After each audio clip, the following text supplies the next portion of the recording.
Good morning, students. Yesterday we learnt about Al-Biruni. Today we will learn about the another traveler, Ibn Battuta. Ibn Battuta came India in the 14th century from northwestern Africa, Morocco. His travel accounts called Rehla, written in Arabic. Open page number 118. 2.1 An early globe trotter. Trotter का अर्थ होता है विश्व यात्री। Ibn Battuta को विश्व यात्री इसलिए कहा जाता है क्योंकि उसने न सिर्फ भारत की बल्कि विश्व के अनेक देशों का भ्रमण किया। उसे यात्रा करने का शौक था तथा वह विभिन्न देशों के लोगों के बारे में जानने का उत्सुक भी था। 2.1 देखिए second paragraph, fourth line. He just loved traveling and went to far off places, exploring new world and peoples. Before set off for India in 1332-33, he had made pilgrimage trips to Mecca and had already traveled extensively in Syria, Iraq, Persia, Yemen, Oman and a few trading ports on the coast of East Africa. अब देखिए इसने पूरा central Asia, western Asia का इसने यात्रा की थी और उसके बाद वह भारत आया। When Ibn Battuta came India in the 14th century, Delhi Sultanate was ruling over India. Muhammad bin Tughlaq was the Sultan of Delhi. Mohammad बिन तुगलक के समय में भारत आया था।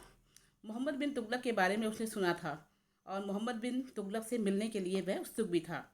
मोहम्मद बिन तुगलक से जब वह मिला तो मोहम्मद बिन तुगलक उसके वीरता को देखकर प्रभावित हुआ और उसे काजी के पद पर नियुक्त कर दिया। इतना ही नहीं, उसने इब्न बतूता को अपने दूत बनाकर चीन भी भेजा था। तो इस प्रकार हम देखते हैं कि इब्न बतूता एक बहुत बड़े क्षेत्र का उसने दौरा किया। लास्ट पैराग्राफ में देखिए, when the new assignment Ibn Battuta proceed to Malabar coast through central Asia. From Malabar he went to Maldives. अब देखिए उसने यात्रा की थी मलाबार तट से होता हुआ मालदीव गया। मालदीव के बाद where he stayed for 18 months as a Qazi but eventually decided to proceed to Sri Lanka. और उसके बाद वह श्रीलंका भी गया। He then went back once more to the Malabar coast and the Maldives and before resuming his mission to China। और उसके बाद वह चाइना की यात्रा पे निकल जाता है। Page number 119। He traveled extensively in China, going as far as Beijing, but did not stay for long, deciding to return home in 1347। China जाने के बाद उसने डिसाइड किया कि वह अपने देश मोरक्को लौट जाएगा। His accounts is often compared with the Marco Polo। आपसे पूछा जा सकता है कि इब्न बतूता के अकाउंट्स जो हैं उसकी तुलना किससे की जाती है, किसके अकाउंट से की जाती है? तो मार्को पोलो के अकाउंट से इसकी तुलना की जाती है। Who visited China from his home base in Venice in the late 13th century। Then 119, last paragraph, fourth line। When it was much more, एक बात ये वहाँ पर समझना चाहिए आपको कि इसने 14th सेंचुरी में यात्रा की थी। उस समय यात्रा करना बहुत ही कठिन था। आज की तुलना में अगर देखा जाए तो उस समय ट्रैवल करना बहुत ही जोखिम भरा था।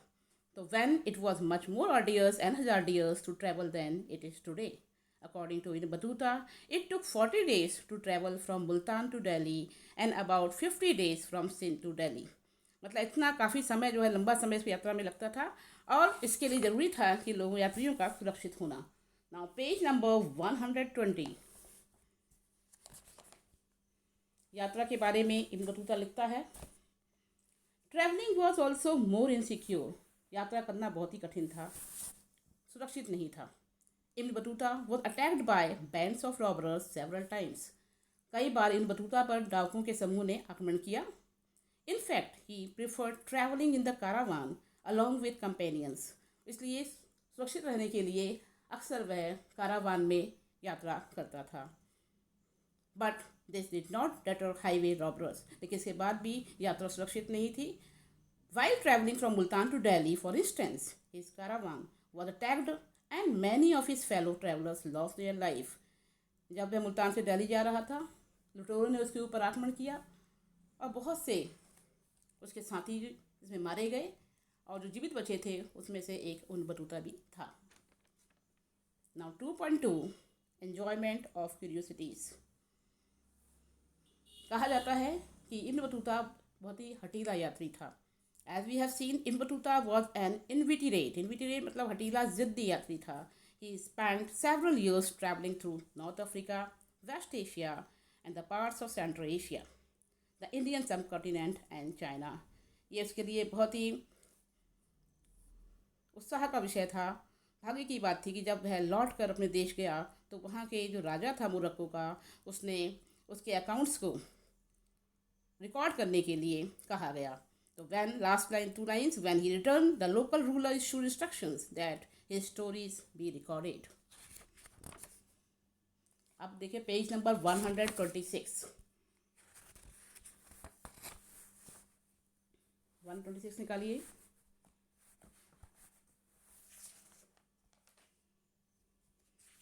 Ibn Battuta and the excitement of the unfamiliar. Ibn Battuta chose to describe everything that impressed and excited him because of his nobility.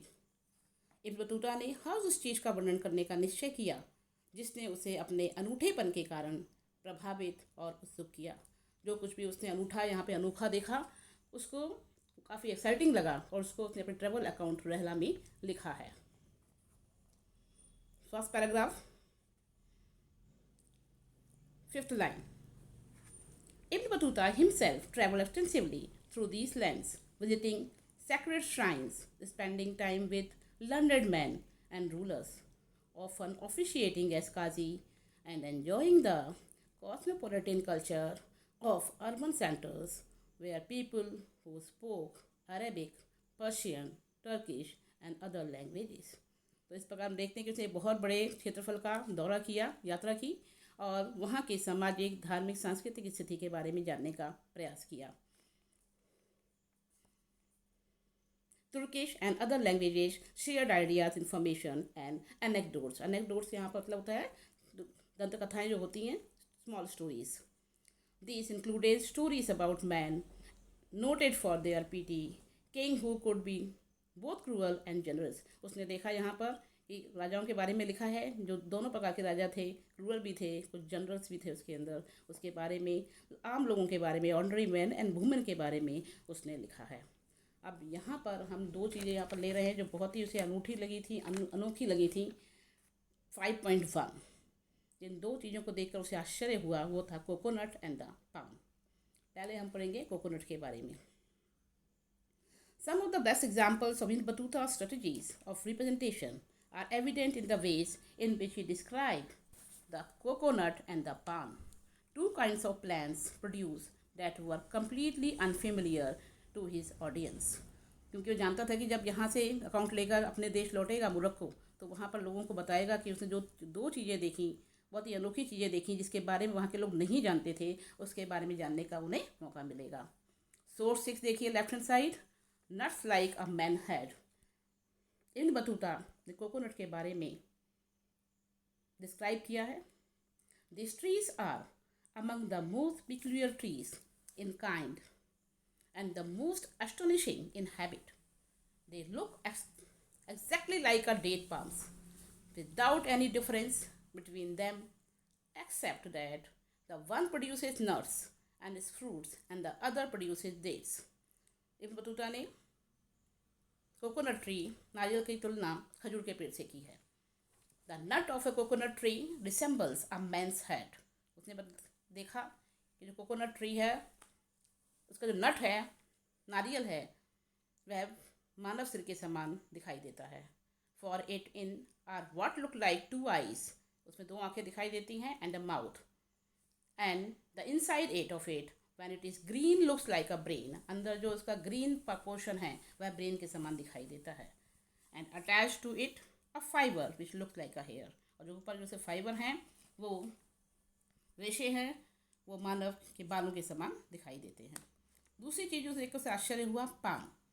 Palm के बारे में इब्न बतूता लिखता है, the pattern is a tree which is cultivated in the same manner as the grape vine. जिस प्रकार अंगूर की लता होती है उसी प्रकार पान की लता होती है। The betel has no fruit इसका कोई फ्रूट नहीं होता, and is grown only for the sake of leaves, और इसकी खेती केवल इसकी पत्तियों के लिए की जाती है।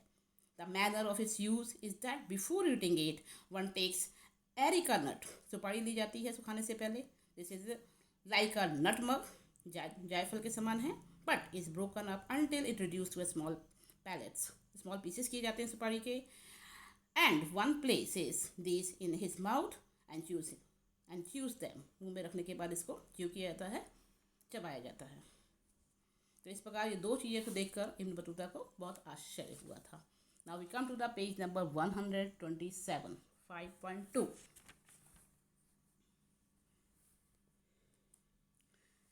Ibn Battuta and the Indian cities। Ibn Battuta ने भारतीय शहरों का भ्रमण किया और उसने भारतीय शहरों के बारे में लिखा है। स्पेशली उसने दिल्ली और दौलताबाद के बारे में अपने अकाउंट में लिखा है। Ibn Battuta found cities in the subcontinent full of exciting opportunities for those who had the necessary drive, resources and skill. They were densely populated and prosperous।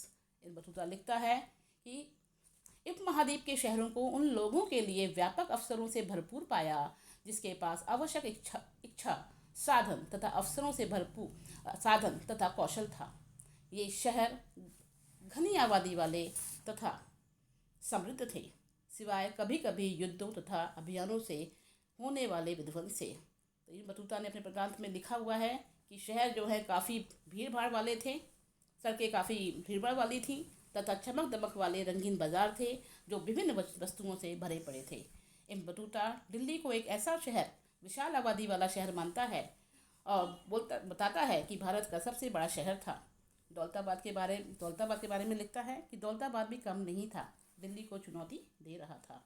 ना क्वेश्चन लिखिए आप इसमें, explain the observations of Ibn Battuta about Indian cities with special reference to Delhi and its rampart round the city। Ibn Battuta ने भारतीय नगरों, विशेष रूप से दिल्ली और शहर के चारों ओर बनी प्राचीर के विषय में व्यक्त किए गए विचारों की व्याख्या कीजिए।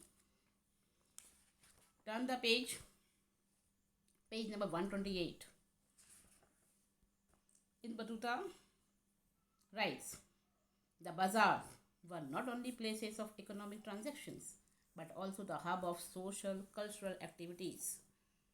Most bazaars had a mosque and a temple, and in some of them at least spaces were marked for public performance by dancers, musicians and singers।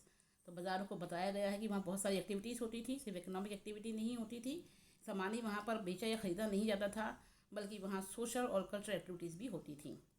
Next paragraph, ibn Battuta was not particularly concern with explaining the prosperity of towns. Historians have used his account to suggest that towns derived a significant portion of their wealth through the appropriation of surplus from village। In Battuta ने जो एक चीज़ observe की है वो एक ही है कि शहरों की जो प्रॉस्पेरिटी का कारण था वह था विलेज से होने वाला सरप्लस प्रोडक्शन, जिससे उसे आय होती थी। Ibn Battuta found Indian agriculture very productive because the fertility of the soil. आपको पता है कि भारत, हम 14th सेंचुरी की बात कर रहे हैं, उस समय भी हमारे देश के लोगों का मुख्य धंधा पेशा जो है कृषि था, तो ज़्यादातर लोग कृषि में लगे हुए थे और साल में कम से कम 2 फसलें जो हैं उगाई जाती थी। He also noted that the subcontinent was well integrated with inter-Asian networks of trade and commerce। हमारा व्यापार जो है वो यूरोप से और इंटर एशिया मतलब सेंट्रल एशिया से हमारा व्यापार होता था, with Indian manufacturers being in great demand in both West Asia and Southeast Asia। में हमारे जो प्रोडक्ट्स थे उनकी काफ़ी डिमांड थी। कौन कौन से ऐसे गुड्स थे जिनकी डिमांड थी, उसमें मेन है huge profits for the artisans and manufacturers। Indian textiles, particularly cotton cloth, fine muslin, silk, brocade and satin were in great demand। तो इन वस्तुओं की प्राचीन काल से डिमांड है। हमारे हड़प्पा काल से ही हम जानते हैं, कॉटन टेक्सटाइल के जो एविडेंसेस हमें मोहनजोदड़ो में मिले हैं तब से हम जानते हैं कि कॉटन टेक्सटाइल और मसलिन, मलमल, सिल्क जो कपड़े हैं सैटिन के, ये बहुत ही ग्रेट डिमांड में थे। Now come to page number 129। A unique system of communication, संचार की एक अनूठी प्रणाली। इब्न बतूता ने भारत में एक और अनोखी चीज़ देखी, वह यह थी कि भारत का संचार प्रणाली के बारे में लिखा है, कम्युनिकेशन सिस्टम के बारे में लिखा है। The state immediately took special measures to encourage merchants. Almost all trade routes were well supplied with inns and guest houses. प्राचीन काल से हम देख रहे हैं, राजाओं ने भी व्यापार को बढ़ावा देने के लिए सड़कों के दोनों ओर वृक्ष लगवाए थे और गेस्ट हाउसेस सराउंड का निर्माण करवाया था। सेम बात जो है इब्न बतूता ने भी इसको देखा कि यहाँ पर कितनी सुविधाएं दी गई हैं मर्चेंट्स के लिए। इब्न Battuta was also amazed by the efficiency of the postal system. एक चीज़ और थी यहाँ पर, पोस्टल सिस्टम के बारे में, डाक प्रणाली के बारे में भी उसने लिखा है। Which allowed merchants to not only send information and remit credit across long distances. बात यह है इसमें ना केवल इसे सामान जो है, इसे सूचनाएं भेजी जाती थी, बल्कि सामान भी, गुड्स भी एक स्थान से दूसरे स्थान पर भेजे जाते थे। The postal system was so efficient that while it took 50 days to reach Delhi from Sindh, the news reports of spies would reach the Sultan through the postal system in just 5 days. अब इसमें देखिए, compare करिए कि अगर यात्रा करना है लेकिन पोस्टल सिस्टम में और यात्रा में कितना अंतर। पोस्टल सिस्टम में इतना एफिशिएंट था कि कोई सूचना पहुंचानी है तो दिल्ली और सिंध के बीच में जहाँ 50 दिन का समय लगता था, वहाँ सूचना पहुंचाने में केवल 5 दिन का समय लगता था। इसके बारे में आप देखिए सोर्स 10 में दिया हुआ डिटेल में, on horse and on foot. ये सोर्स आप लोग पढ़ेंगे ध्यान से, ये बोर्ड में बहुत बार आ चुका है। Now come to page number 135।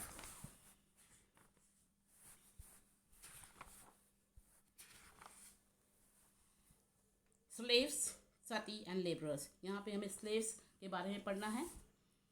Slaves के बारे में इब्न बतूता ने डिटेल में लिखा हुआ है। First paragraph, 7th line, slaves were openly sold in markets. Ibn Battuta लिखता है, बाजारों में जो दास थे किसी वस्तु की तरह खुले बाजार में बेचे जाते थे। and were regularly exchanged as gifts. When Ibn Battuta reached Sindh, he purchased horses, camels and slaves as gift from Sultan Mohammad बिन तुगलक। जब वह सिंध से दिल्ली आ रहा था तो उसने सुल्तान मोहम्मद बिन तुगलक के लिए गिफ्ट देने के लिए उसने हॉर्सेस, कैमल्स और स्लेव्स खरीदे थे। When he reached Multan, he presented the governor with a slave and the horse together with raisins and almonds. जब इब्न बतूता मुल्तान पहुंचा तो उसने गवर्नर को किशमिश के बादाम के साथ एक दास और घोड़ा भेंट के रूप में दिए। इब्न बतूता बताता है कि मोहम्मद बिन तुगलक नसरुद्दीन नामक उपदेशक के प्रवचन से इतना प्रसन्न हुआ कि उसे 1,00,000 टके और 200 दास भेंट में दिए। आगे लिखता है दास प्रथा के बारे में Ibn Battuta. It appears from the Ibn Battuta accounts that there was considerable differentiation among slaves. Some female slaves in the service of Sultan were expert in music and dance. कुछ स्लेव्स ऐसे भी थे, अधिकांश जो है female slaves को रखा जाता था, महिला जो दास थी उनको रखा जाता था और उनसे विभिन्न प्रकार के काम कराए जाते थे। डोमेस्टिक काम के अलावा उनसे म्यूज़िक या डांस में भी वो एक्सपर्ट हुआ करती थी। Ibn Battuta enjoyed their performance at the wedding of Sultan's sister. Female slaves were also employed by the Sultan to keep a watch on his nobles. हम पढ़ चुके हैं इसमें, मौर्य काल के दौरान भी हमने पढ़ा कि मौर्य काल में भी गुप्तचरों का प्रयोग सूचनाओं को एकत्र करने के लिए किया जाता था।